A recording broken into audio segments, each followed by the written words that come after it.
subset of stocks. Our offshore companies is what we're talking about, and they're gaining today following a surge in oil prices. Varinder is now joining in to take us through how these companies are stacked up as far as valuations are concerned. Varinder. Prashant, everyone is talking about commodities and especially crude. One of the beneficiaries clearly is the offshore companies. Why? Because the deployment of the rigs, what they have, they increase with the crude price increase, and the rig rates, what they used to, get, now they are inching up, which means clearly more and more volume and more realization per rig these companies will be getting in.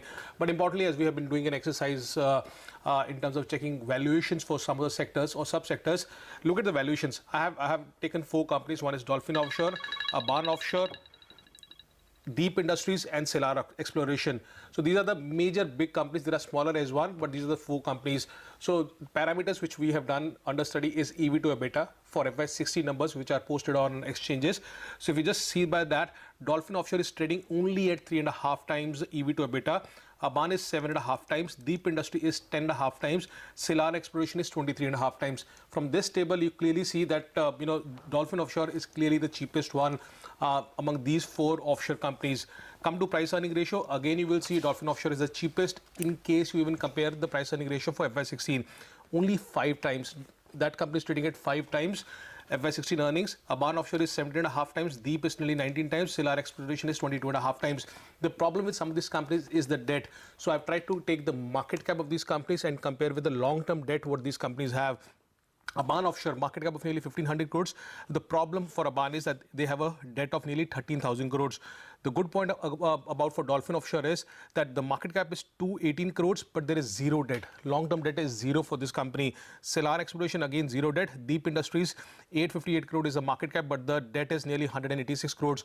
From again this, you will see that Ceylon and Dolphin Offshore, they are completely debt-free, while other companies, Aban again has a big burden of this huge debt. So look at Dolphin Offshore, which is the picture, which is the stock in focus today.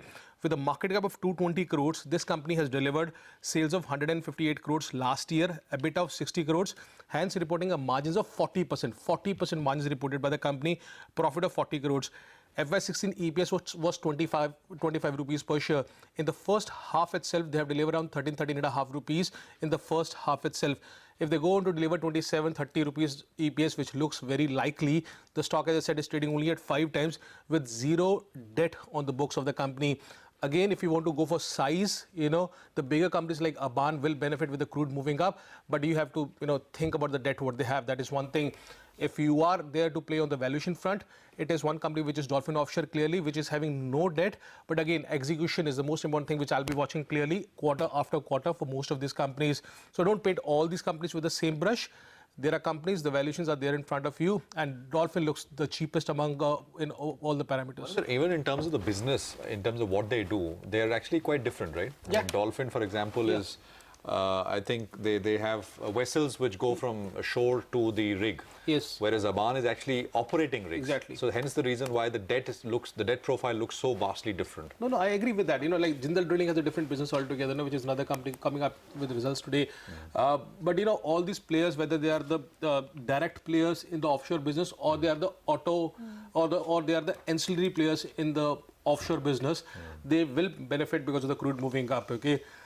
You don't want to give it 15 times earnings for Dolphin Offshore and say it's an ancillary player or other ancillary player, then it may be 10 times, So still there is scope of, the valuation adjustment for those companies which are ancillary players.